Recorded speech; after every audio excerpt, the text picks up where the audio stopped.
இந்த வீடியோவில் நம்ம என்ன பார்க்க போறோம்னா, கன்னி ராசிக்காரர்களுக்கு ஜூன் 2026 எத்தகைய ஒரு மாதமாக இருக்க போகுதுங்கிறது பார்க்க போறோம். சயின்டிஃபிக் வேதிக் அஸ்ட்ராலஜி முறையில் துல்லியமாக பரிகாரங்கள், மூட நம்பிக்கைகள் அது மாதிரி விஷயத்துக்குள் போகாமல் அந்த ஒளி தத்துவம் எப்படி செயல்படுகிறது, எப்படி நம்மளுடைய கர்மா நம்மளுடைய ஜாதகத்தில் நம்மளுடைய ராசிக்கு அந்தந்த அமைப்புகள் வரும்பொழுது எப்படி கர்மா நம்மளோட வாழ்க்கை சம்பவங்களாக உருவெடுக்கிறது, சாதகமான சம்பவங்களாக சாதகமற்ற சம்பவங்களாக எடுக்குதுங்கிறது துல்லியமாக மிகைப்படுத்தாமல் பார்க்க போகிறோம். இப்போ பாருங்க,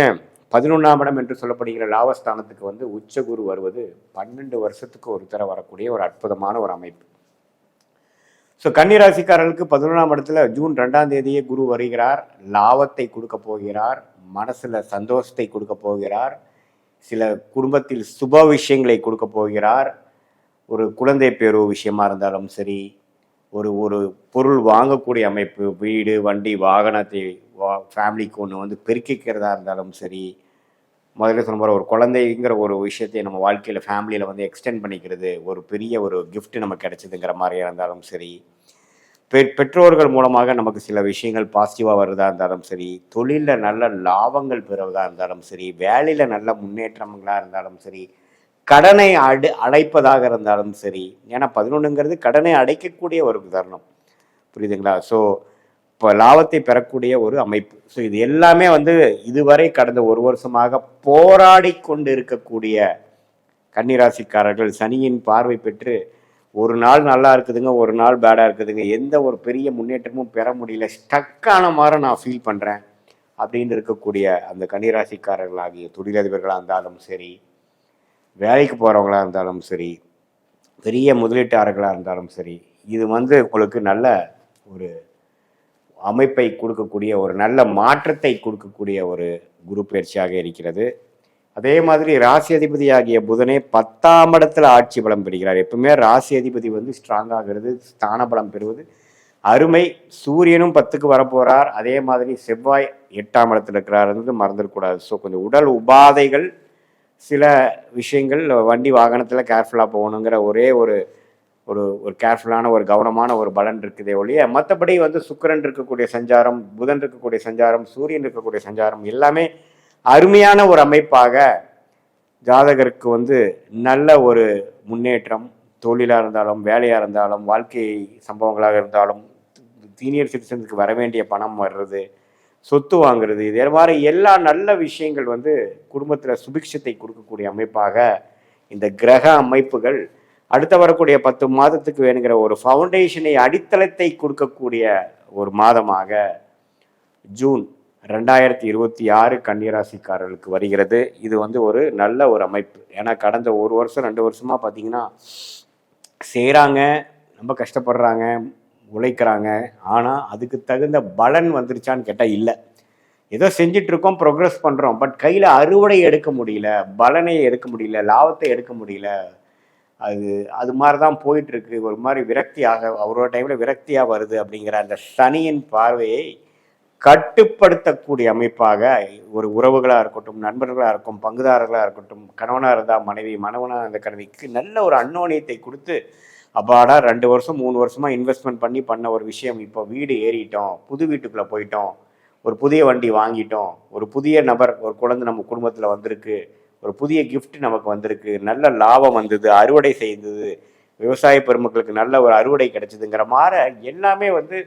ஓரளவுக்கு நல்ல ஒரு அமைப்பை, மாற்றத்தை, ஒரு கோல்டன் டைமாக 12 வருஷத்துக்கு ஒரு தடவை வரக்கூடிய அமைப்பாக, ஒரு ஆரம்ப கட்ட, ஒரு லாங் டேர்ம், நல்ல ஒரு லாங்கான ஒரு நல்ல விஷயத்துக்கு ஒரு ஸ்டார்டிங் பாயிண்டாக ஒரு விஷயமாக அமையக்கூடிய அமைப்புகள் இந்த ஜூன் மாதம் கொடுக்குது. இது பொதுவான பலனை தவிர உங்களுடைய ஜென்ம ஜாதகத்தில் பிறந்த தேதி, பிறந்த நேரம், பிறந்த உரை வைத்து உங்களுடைய திருக்கணித பஞ்சாங்கத்தை ஜாதகத்தை பொறுத்து நீங்கள் என்ன லக்னத்தில் பிறந்தீங்க, கன்னிராசியில் நீங்கள் சித்திரை நட்சத்திரமா, அஸ்த நட்சத்திரமா, உத்திர நட்சத்திரமாங்கிறதெல்லாம் பார்த்து இப்போ என்ன தசா புக்திகள் போய்கொண்டிருக்கிறது, தசை புக்தி அந்தரம் சூக்ஷம லெவலில் நம்ம டிவைட் பண்ணி எது மாதிரி ஒரு வாழ்க்கை சம்பவங்கள் இப்போ உங்களுக்கு ப்ரெசென்ட்டில் போயிட்டுருக்கு, பாஸ்ட் என்ன, இமீடியட் ஃப்யூச்சர் என்ன, நெக்ஸ்ட் லாங் டேர்ம் ஃப்யூச்சர் என்ன அப்படிங்கிறதெல்லாம் சயின்டிஃபிக் வேதிக் அஸ்ட்ராலஜி முறையில் எதையும் மிகைப்படுத்தாமல் உள்ளது உள்ளவாறு பார்க்கும் பொழுது நம்மளுடைய வாழ்க்கை என்ன மாதிரி ஒரு பாதையில் போகுதுங்கிறத ஒரு கிளாரிட்டி நாமளே பெற்று தேவையற்ற சாய்ஸ் என்ன, தேவையான சாய்ஸ் என்னங்கிறத நம்ம ஃபில்டர் பண்ணும் பொழுது நல்லாவே ஒரு மென்டல் ப்ரிப்ரேஷனோட, கிளாரிட்டி ஆஃப் மைண்டோட நம்ம பண்ணக்கூடிய செயல்கள் திடமாகவும் செல்ஃப் டவுட் இல்லாமல் செய்து வாழ்க்கையில் அற்புதமான வெற்றி பெற முடியும். இந்த சயின்டிஃபிக் வேதிக் அஸ்ட்ராலஜி மூலமாக வரக்கூடிய கன்சல்டேஷனில் உங்களுக்கு நல்ல கிளாரிட்டி பெற்று நம்மளுடைய பாஸ்ட்டு நமக்கு சிங்க் ஆகுதா, பாஸ்ட்லேருந்து நம்ம என்ன கற்றுக்கிட்டோம், இப்போ அடுத்த கூடிய காலகட்டங்கள் ஒர்ஸ்ட்டு முடிஞ்சுதா, எப்போ நமக்கு நல்ல நேரம் வருது, எந்த நேரத்தில் நம்ம அடித்து வாங்கலாம், எந்த நேரத்தில் இடம் மாறலாம், எந்த நேரத்தில் வேலை மாற்றலாம், எந்த நேரத்தில் நம்ம ப்ரொமோஷன் கிடைக்கும், நமக்கு என்ன பிராப்தம், கவர்மெண்ட் ஜாபா, வெளிநாடா, கார்ப்பரேட் ஜாபா, ப்ரைவேட்டா, ஐடியா, சாஃப்ட்வேரா, மீடியா துறையா, எது மாதிரி விஷயங்கள் நமக்கு நல்லா வருது, எப்போ நம்ம சைடில் ஒன்று பண்ணலாம், எல்லா வாழ்க்கைக்கு தேவையான எல்லா வயதினருக்கும் வாங்குகிற ஒரு கிளாரிட்டியை நம்ம அந்தந்த கேள்விகள் மூலமாக ஜோதிடத்தில் தீர ஆராய்ந்து நம்ம வரும் பொழுது, எப்படி ஒரு இடத்துக்கு நம்ம போகும்பொழுது ஒரு கூகுள் மேப்போ எதையோ பார்த்து நம்ம திட்டமிட்டு நம்ம போகிறோமோ, அதே மாதிரி இதுலேயும் நம்ம திட்டமிட்டு போகும் பொழுது வாழ்க்கையில் தேவையற்ற சஞ்சலங்கள், வாழ்க்கையில் தேவையற்ற கன்ஃபியூஷன் இதெல்லாமே நம்ம அவாய்ட் பண்ணி எதிர்நீச்சல் போடாமல்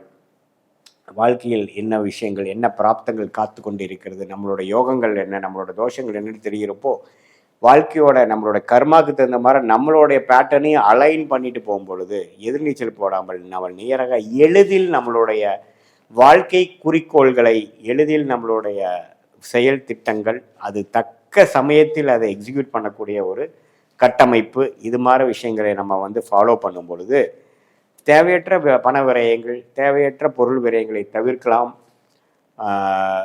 பல காரியங்கள் செய்ய வேண்டாத காரியங்களை நம்ம தவிர்க்கலாம். எது நமக்கு உபயோகமாக இருக்குமோ அதை செய்யலாம். யார் நமக்கு கரெக்டானவர், எந்த விஷயங்கள் நமக்கு கரெக்டாக அமையுங்கிறத தெரிஞ்சுக்கிட்டாவே நம்ம தேவையற்ற விஷயங்கள் பண்ணும் பொழுது ஃபோக்கஸ் அதிகமாக பண்ணலாம், கான்சன்ட்ரேஷன் அதிகமாக பண்ணலாம். தேவையற்ற விஷயத்தை தவிர்த்து நமக்கு நல்ல ஒரு அமைப்பை கொடுக்கக்கூடிய அமைப்பு இந்த 11ஆம் இடத்துல உச்சகுரு ஒரு பெனிஃபிட்டான ஒரு அருமையான கோல்டன் டைமை எப்படி நம்ம முழுமையாக யூஸ் பண்ணி நம்ம இது வரைக்கும் வாழ்க்கையில் கொஞ்சம் கஷ்டப்பட்டுட்டு இருந்த சில பிரச்சனைகளை தீர்த்து கொண்டு ஒரு அற்புதமான ஒரு பியூட்டிஃபுல்லான வாழ்க்கை வாழ்வதற்கு எது மாதிரி ஒரு செயல் திட்டங்களை கொண்டுலாங்கிறது நம்மளுடைய சயின்டிஃபிக் வேதிக் அஸ்ட்ராலஜி முறையில்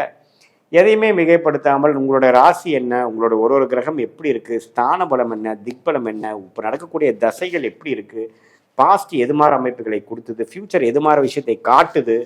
எந்த சாய்ஸ் நீங்கள் எடுக்கலாம் அப்படிங்கிறதெல்லாம் சிங்க் பண்ணி பார்க்கும் பொழுது நல்லாவே உங்களுக்கு தன்னை பற்றி தானே அறிந்து கொண்டு நம்மளுடைய நேரங்களையும் நம்ம தெரிந்து கொண்டு அதுக்கு தகுந்த அளவுக்கு நம்ம ஓவராக அக்ரெசிவாக போகலாமா, கொஞ்சம் கன்சர்வேட்டிவாக போகலாமா, எப்படி போகலாம், என்ன மாதிரி விஷயங்கள் இருக்குங்கிறத தெரிந்து கொண்டு நாம் செய்யும் பொழுது இன்னுமே தீர்க்கமாக நம்மளுடைய டேலண்ட், நம்மளுடைய பொட்டன்ஷியல் என்னவோ அதை ஃபுல்லாக ரியலைஸ் பண்ணி காலதாபங்கள் இல்லாமல் நம்ம செய்யும் பொழுது வாழ்க்கையில் எளிதில் நாம் வெற்றி பெற முடியும் என்று சொல்ல விரும்புகிறேன். மீண்டும் மற்றொரு காணொலியில் சந்திப்போம். நன்றி, வணக்கம்.